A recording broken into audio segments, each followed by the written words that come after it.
Hej alle sammen, jeg hedder Victor, og i dag der skal jeg spille sådan et spil inde på Azalea's Dolls. Det lyder nok lidt pigeagtigt, men det er faktisk rigtig sjovt. Og det er sådan et, der hedder Kitten Maker, og som I kan se, så starter det lige med at være sådan en lille kat her. Og det er så det, vi skal lave noget om på. Jeg har prøvet det før, og jeg har en speciel kat, jeg lige gerne vil vise jer. Jeg synes selv, den er rigtig flot, men hvis I synes, den er grim, så er det også okay. Men jeg går bare i gang her, og ja. Og jeg bruger bare de samme ting, som jeg brugte sidste gang. Og ja. Husk at like og abonnere og kommentere. Altså selvfølgelig kun hvis I kan lide det, men jeg håber i hvert fald, at I kan lide det.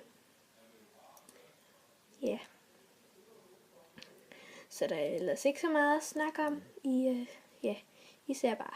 Jeg siger et eller andet, hvis der lige kommer noget. Ja.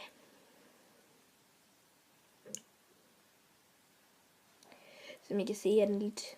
Altså, jeg ved godt, den er pink, men jeg synes, den er rigtig sød. Jeg skal selvfølgelig lige have gjort noget ved øjnene. De passer ikke så meget ind. Og så er det lidt sjovt, på grund af, at man kan lave øjnene i 2 forskellige farver. Og sådan noget. Og der er de. Og så skal de have nogle knurrer her. Selvfølgelig. Altså, selvfølgelig ikke. Som selvfølgelig og selvfølgelig. Men, ja. Og den ser så sådan her ud. Jeg synes selv, den er rigtig flot. Jeg skal bare lige finde den rigtige baggrund. Der er sådan en speciel en, jeg plejer at bruge. Der var han. Okay. Og den ser så sådan ud. Jeg synes selv, den er rigtig sød. Jeg kan rigtig godt lide den. Det er selvfølgelig også derfor, jeg har lavet den. Jeg håber også, I kan lide den. Og skriv i kommentaren, hvis der er noget, I synes, jeg kunne ændre. Hej hej!